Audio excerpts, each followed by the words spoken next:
It's time we discuss Ultra Maga. Oh, cool. Joe Biden is warning about the Ultra Maga agenda. That really does sound like a Trump anime or manga. The Ultra Maga, and they're like fighting. They always end up making the right sound super cool. Like first it was deplorables, now it's Ultra Maga. Dun, dun. Ultra Maga.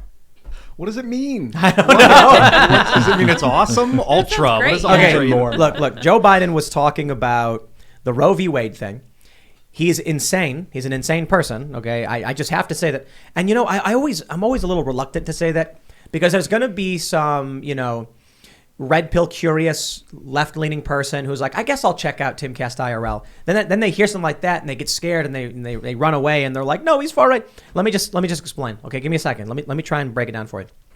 MAGA is the most extreme political organization in American history. That's a quote from Joe Biden. The Weather Underground was a thing. They blew stuff up and killed people. Okay. Biden warned that after Roe v. Wade was struck down, conservatives might try to ban LGBTQ kids from classrooms. Where did that come from? It's like made it up. Just literally made that up. That's not a thing. That's not happening anywhere. But you see, this is what happened. Recently, Joe Biden was asked about Title 42. And his response was, well, the scientists have got to review it, and then we'll appeal to the courts. And it's like, wait, what? Joe, are you talking about COVID or something? We're talking about immigration. He confused the mask mandate repeal with immigration. The man is not well. He is not able to articulate his thoughts. This MAGA crowd is really the most extreme political organization that's existed in American history. All right, I'd just like to make one point. Joe Biden, in response to news that the Supreme Court voted to overturn Roe v. Wade, said that MAGA is the most extreme political organization in American history, and it is based upon overturning Roe v. Wade. All right, here you go, Joe. Biden changed position on Roe v. Wade. In 1982, when Biden was a senator from Delaware, he voted to end Roe v. Wade under former President Ronald Reagan.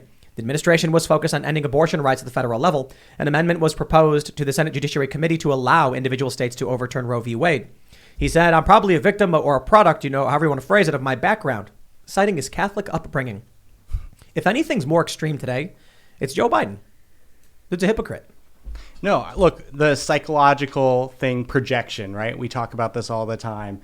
That's what's happening here. Obviously, you mentioned this, Tim, but MAGA, in a lot of ways is left of where the Republican Party is 20 years ago. I mean, 10 years ago. 10 years ago.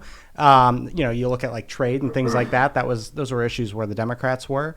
But Joe Biden and the Democratic Party, we're talking about abortion till the moment of birth. We're talking about sex changes for kids. We're talking about censoring free speech. So I think when he says that Ultra Maga, which is really cool, by the way, is the most dangerous political movement, I think the truth is that the Democrats are really threatening that now. The reason Biden is able to get away with this and the reason why a substantial number of people in the country will believe him is because of the media. The media memory holes every single example of left-wing extremism and amplifies anything they can pin on Republicans. So we'll always remember the trespassers at the Capitol, but we won't remember the people who bombed the Capitol in the 1980s, the leftists linked to the Weather Underground, as you said, Tim. Actually, there might have been another different left-wing extremist group. Even I'm forgetting the details. There's just so many. Even I'm forgetting the details because the media just doesn't talk about these things ceaselessly. Here's the issue. They come out and they're like, but there's so many far-right extremists. And I'm like, there are many far-right extremists, sure, but do they have any institutional power? Are the people who stormed into the Capitol on January 6th working at CNN or the New York Times? Are any of those people, are they being supported and defended by CNN and the New York Times? Oh, well, when Black Lives Matter and Antifa rioted across this country in 2020, causing billions of dollars in damage. And I think it resulted in between 26 and 32 dead. Mm-hmm. They were actively defended by the sitting vice president, and the media actively defended them. My favorite is fiery, but mostly peaceful. That's right. Mm-hmm. So if I take issue with that, and then you're like, but what about the insurrectionists? And I'm like, well, the people who are violent should go to prison. But those people don't have any support from the major cultural institutions. They don't work there. You actually have active Antifa people at the New York Times. Actively. Okay, you don't have that with the MAGA people, but they're like, but they're police officers. I'm like, dude, in what, like Bumblehaven in Bufu? Podunk? Yeah. Yeah, okay, I'm really worried about the Podunk cop who drove a couple hundred miles and rioted. Arrest the guy, put him in jail, fine, I get it. But that is not an institution that is going to harm my life. And look at the difference here between the two parties, right? The Republicans do everything they can to disavow the insurrectionists, disavow the far right, the alt-right people. The Democrats create GoFundMes for bailout funds for the mostly peaceful protesters in December 2020. I pulled up this the bombing you were talking about in the Capitol. 1980s, a far left group called M19 bombed the Senate. Huh. It was women. I think it was a group of women, but it was like a male. Oh, it wasn't all women. It was looks like 4 women and 2 guys. They call it like a. Yeah, I'd never heard of. I don't think I've ever heard of M19 until tonight. So thank you for bringing that up. I think a lot of people haven't heard about it because whoever controls the history books, whoever controls the news, doesn't want us remembering it. We have an alternative news media now, which is great. We probably need alternative history as well. Yeah, they're communist organization. Well, and has everybody forgotten about Asada Shakur and her shootout on the Jersey Turnpike? That was in, I want to say, the 70s. I'm not sure exactly, but that's just another thing that they never ever talk about. Incredibly dangerous. People literally died. It's just not a big deal. Yo, this is crazy. Look, I pulled up M19. Oh, snap. From 1982 to 1985, M19 CO committed a series of bombings, including bombings of the National War College, the Washington Navy Yard, Computing Center, the Israeli Aircraft Industries, New York City's South African Consulate. Wow. The Washington Navy Yard Officers Club. They got a whole bunch here, man. Yeah. But there's no way those guys are the most extremist movement in American history. That's Ultra Maga. No. Hold on. Let's be honest and be real. They didn't vote for Trump. Okay. Oh. So everything else, right. It's like, it's bad. It's bad, but it's not quite there. It's really like it becomes obvious as you learn how governments will use organizations as like fall guys when it's time. Allum, it's explosive, but mostly peaceful. Yes. It's bad, but not ultra bad. Yeah, exactly. We even have recent examples. I mean, that's from the 80s, but do you guys remember the Family Research Council shooting? That happened like 6 years ago, 7 years ago. No one talks about this, but they were targeted for being an anti-gay hate group. And someone went in there with Chick-fil-A sandwiches, was planning to put Chick-fil-A sandwiches on the dead corpses of all the people that worked there. Yikes. This happened. And wasn't that like the SPLC? Yep, Was the SPLC named them, and then the group went after them. Yeah, but no I one mean, talks you also about had the Bernie guy who went and shot up the baseball game. Yep. I don't think MAGA is an organization. It means "Make America Great Again." It was a phrase that Donald Trump used. You could say that people are rallying around and attempting to create some sort of organized movement based on Donald Trump, like a campaign. But MAGA is just a statement that means "Make America Great Again." So I don't understand why he's trying to create a political movement out of that statement. This is what's happening. And I'll say it early, just for you, John. Civil war. Okay, now hold on. I'll explain. This leak from the initial draft in SCOTUS never happened before. That a draft was leaked like this. There was a meme post from some leftist guy that had like 20,000 retweets or some huge number, and he was saying that his law professor told him this is an egregious violation of the court and the integrity of the court. And he was like, I responded, taking away women's rights is a worse scandal. And the professor said, I'm not talking about politics. I'm talking about for the courts and what they need to do. And then the person responded, women are losing their rights across this country and you're worried about this. And I'm just like, look, if the people who are supposed to be coming into the courts do not care for the process of law, the process of justice, then you're going to have psychotic activists saying, precedent, law, and the fabric of this nation doesn't matter. What matters is what I think is right. So those kind of people in courts, you're going to go into court and be like, I didn't break the law. The law says I'm allowed free speech. There's no law saying I can't say naughty words. And he goes, I don't care. Prison. That's what you end up getting. You get activist judges like, who was it? Was it Sotomayor? No. Was it Kagan? One of the Supreme Court justices who said that I don't understand why the federal Sotomayor, which is like I don't understand why the states would have this power, not the federal government or something like that. What? And everyone was just like screams in 9th and 10th. Yeah, right. Yeah. It's like you're a Supreme Court justice and you don't know these things. So I can rag, but I'll tell you what's happening to go back with why Joe Biden said MAGA is the most extreme. If you put out an article or a rallying cry that says Donald Trump is racist, it will not work again. You've got to up the ante. So the next day, he's the worst racist. You can't say that again. You got to up the ante. The next day you say he's almost as bad as Hitler. You can't say it again. So the next day he is as bad. The next day he's worse than.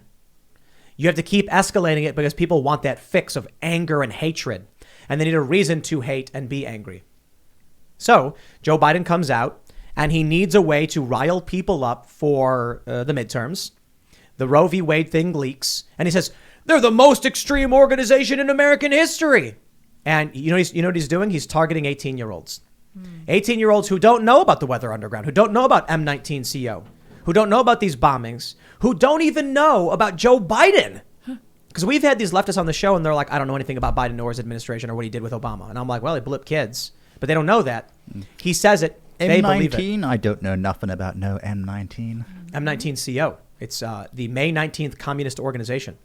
So here's what's going to happen.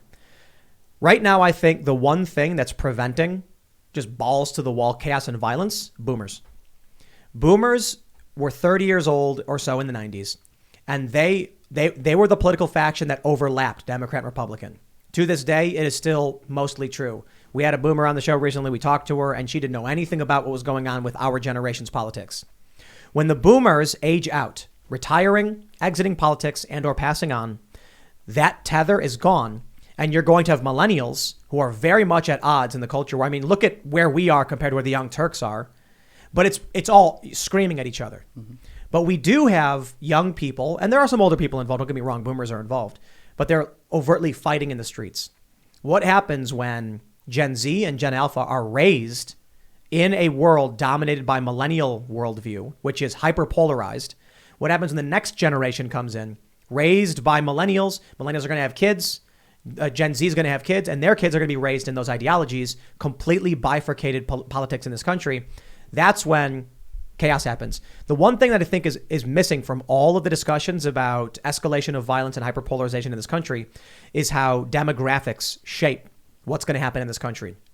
If in the 2000s, conservatives were having more kids than liberals, then by 2020, you would have a generation that was slightly more conservative. Surprise, surprise, we literally have that. Only slightly, though. The left doesn't have kids, they have your kids. So as long as they're in schools indoctrinating, now you've got millennial conservatives and, Zennial, I guess, not necessarily Gen X because they're a little older, but people in their 40s and down to millennial are fighting in these schools and complaining about it. You do have some boomers involved, some older generation stuff. They're fighting about the indoctrination. The indoctrination is likely going to stop because of the culture wars, or at least I believe it will. The left is going to revolt. The one thing that may happen is if they can't indoctrinate conservative kids, then leftism just fizzles out because these people, I mean, let's be real. They don't have kids. If they get pregnant, they abort their babies, and they are actually moving towards sterilizing or at least permanently damaging the reproductive organs of their children. Mathematically, it just stands to reason. 20 years from now, it's going to be 2-1 conservative in this country. Yeah, but that's assuming that they don't have your kids. That's the thing about horizontal gene translation. There's vertical gene translation, which is parent to child. Then there's horizontal, which is your environment changes your genetics. And if you have enough kids getting brainwashed with TV where they're being told they're transgender, they're being told they're evil or wrong, they could very well become that. Daily Wire. Memes versus genes. The entire education system is leftist. And then you also have culture and people on social media telling you have to be leftist to be cool or else you get cancelled. If you're an impressionable teenager, you're going to respond to those things. But not if you're a French teenager, apparently. One of the interesting things I've noticed from the recent French election was that the younger people in France tend to be more supportive of the right there, which is an interesting contrast with America. But this... I think that tracks exactly with what we're talking about. That in the 2000s, conservatives were having slightly more kids than liberals. 20 years, that means someone who was born in 2000, they're 22 years old. They're voting, and they're more likely to be conservative because conservatives had more kids. That's it. It doesn't matter if you win the culture war. It doesn't matter if you've been effective in your persuasion. To start. The most influential element is the parents. That's why they're going for schools. They need to cut the parents out because they know parents are more conservative than they are. Right. And I think the white pill in all this is we do seem to see a movement pushing back against this indoctrination. I think that's what the Virginia governor's race last year was all about. And, the thing here that I see is that I don't really see when we talk about civil war which is always a fun topic. To me, it seems like conservatives won't ever be the instigators, but progressives, leftists, woke people will.